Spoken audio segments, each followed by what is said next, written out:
অনেক মানুষ ঈদের দিন অসুস্থ হয় শুধুমাত্র আনএক্সপেক্টেড এই খাবারগুলো খাওয়ার জন্য। সকাল থেকে শুরু করে রাত পর্যন্ত এত হেভি ক্যালোরি না হয়। খেয়াল করুন, আপনার মাত্র সিয়াম সাধনা শেষ হলো, রোজার একটা মাস আপনি একরকম নিয়মে ছিলেন, হঠাৎ করে সকালবেলা যখন অনেক ধরনের খাবার আপনি দিবেন, বিভিন্ন বাসায় যাচ্ছেন, নিজের বাসায় চটপটি, ফুচকা, সেমাই, নুডলস, পুডিং, একটা টাইমে একটা টেবিলে অনেক খাবার খাচ্ছেন, সাথে সাথে গ্যাস তৈরি হবে। আসসালামু আলাইকুম রহমতুল্লাহ। চলে গেল এক মাস, রোজার মাস, সিয়ামের মাস।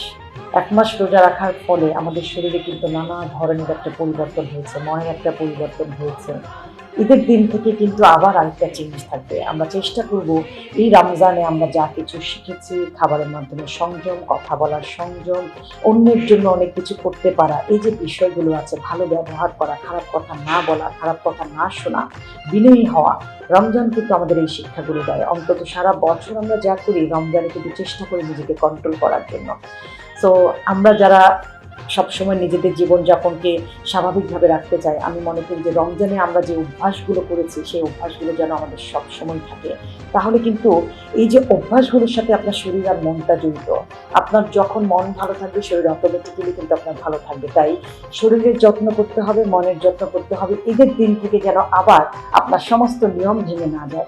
একটা টিপস দিয়ে রাখি আপনাদেরকে, যে এক মাস রোজা রাখার পরে ঈদের দিন থেকে কিন্তু আবার খাওয়া শুরু, একদম নিয়মটা চেঞ্জ হয়ে যাবে। সকালে নামাজ পড়ে এসে আমরা খেতে বসি, এবং অনেক মানুষ ঈদের দিন অসুস্থ হয় শুধুমাত্র আনএক্সপেক্টেড এই খাবারগুলো খাওয়ার জন্য।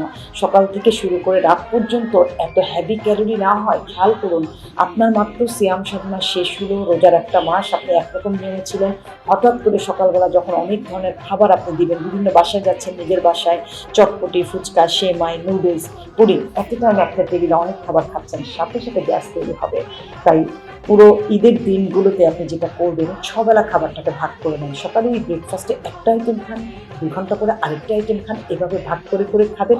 গ্যাপ দিয়ে অবশ্যই ওভার ইটিং করবেন না, তাহলে কিন্তু সিক হবেন, গ্যাস হয়ে অনেক কিন্তু তখন হসপিটালাইজড হয়। তাই আমি আশাসী থেকে আপনাদের এই পরামর্শটা দিব, ঈদের দিন খুব রয়ে শুয়ে সুস্থভাবে, সেটাও আপনি চিন্তা করবেন যে যতটুকু ন্যাচারাল এবং ফ্রেশ খাবার খাওয়া যায়, কম ক্যালোরিযুক্ত খাবার, অবশ্যই ফাইবারযুক্ত খাবার আপনার খাদ্য তালিকায় রাখুন। সিজনাল ফ্রুটসগুলো যেন এই ঈদের মেনুতে আপনাদের খাদ্য তালিকায় থাকে। সবাইকে ঈদ মোবারক।